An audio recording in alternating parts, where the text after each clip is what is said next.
crowded bars, busy streets, a quiet house at the edge of town. All feel safe until the mask turns toward you, or the knock at the door doesn't stop. In these stories, a woman out for Halloween finds the same masked stranger in every photo, and a house sitter learns he isn't alone inside the walls of a supposedly empty home.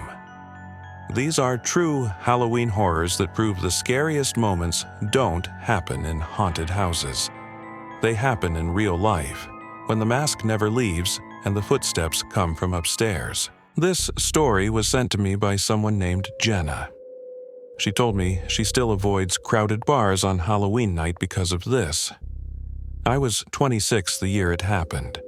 My friends convinced me to go out for Halloween even though I wasn't really in the mood. They promised it would be fun. A bar crawl across downtown, everyone in costumes, cheap drinks, loud music, and too many bad decisions. I remember the night clearly. The streets were packed with people in every kind of outfit imaginable. Witches, superheroes, zombies, sexy nurses. The air smelled like beer, cigarettes, and fried food from the food trucks lined up on the corner. My friends were laughing, posing for pictures already tipsy. I wore a simple vampire costume, black dress, cape, fake blood smeared down my chin. It was supposed to be fun. It should have been just another messy Halloween. But there was one thing that ruined it. The man in the mask. I didn't notice him at first. Not until we looked back through photos later. But that night I felt his presence before I saw him. Inside the first bar, packed shoulder to shoulder, I had that odd sense someone was watching me. I brushed it off as nerves. When we took a group photo near the jukebox, I didn't see the figure behind us until the next day. A man in a plain, cheap plastic mask, the kind that's blank and white, with hollow eyes. He stood in the background, half in shadow, facing directly at me. But that night, we just kept going. We left the first bar, weaving through crowds of costumed strangers. Every block was buzzing, music spilling from doorways, people yelling, laughing, posing for selfies. At the second bar, I went to the bathroom, and when I came back, I spotted him, standing by the bar, same mask, plain clothes, just watching. I froze mid-step. My friends didn't notice, already ordering drinks and shouting over the music. By the time I blinked, he was gone. I tried to shake it off, told myself it was coincidence, just another random guy in a mask. It was Halloween after all, everyone wore something. But as the night went on, I saw him again, in the background of another photo, leaning against the wall near the dance floor. Then again outside, standing across the street as we spilled out of the third bar. Every time the mask was turned toward me. By 1:30, the crowd had thinned. My friends were drunk, laughing too loud, tripping over sidewalks. I decided to call it a night. My apartment was only a 10-minute walk, and I didn't want to wait around for an Uber surge price. I slipped away without making a big deal of it, pulling my cape tight against the cold. The streets were quieter now. Pumpkins flickered on stoops. A few groups of people still wandered, but mostly it was empty. That's when I heard footsteps. I turned and my stomach dropped. He was there. The man in the mask, half a block behind me. At first, I walked faster. My heels clicked against the pavement, echoing too loud in the silence. His footsteps matched, steady, unhurried. I turned left. He turned left. I cut across the street. He did too. The air grew colder. My breath came fast and shallow. I fumbled with my phone, pretending to text, but my hands shook too hard. The screen blurred. I stuffed it back in my pocket and kept moving. 2 blocks from my apartment, I risked another glance back. He was closer. The mask glowed pale under a streetlight. Blank, expressionless, eyes locked on me. My legs trembled. I wanted to run, but the thought of hearing him sprinting behind me made my skin crawl. I reached my building, heart hammering. My fingers shook as I dug for my keys. That's when I heard it. The sound of footsteps quickening. I yanked the door open, slamming it shut behind me. I pressed my back against it, chest heaving, heart thundering. Through the glass window of the lobby, I saw him, standing just outside. The mask tilted slightly, like he was studying me. His hands stayed buried in his pockets. He didn't try the door, didn't move closer, just stood there. I backed toward the stairs, never breaking eye contact. By the time I reached the second floor, I dared a final glance out the window. He was gone. The police said there was nothing they could do. They told me it was probably just some drunk in a mask, messing with people. But when I looked back through the photos from that night, he was in more of them than I remembered. Always in the background, always watching. And I can't stop wondering, was he following me from the very beginning?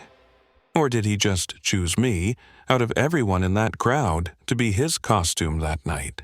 This story was sent to me by someone named Chris. He told me he's never agreed to house sit again, especially on Halloween.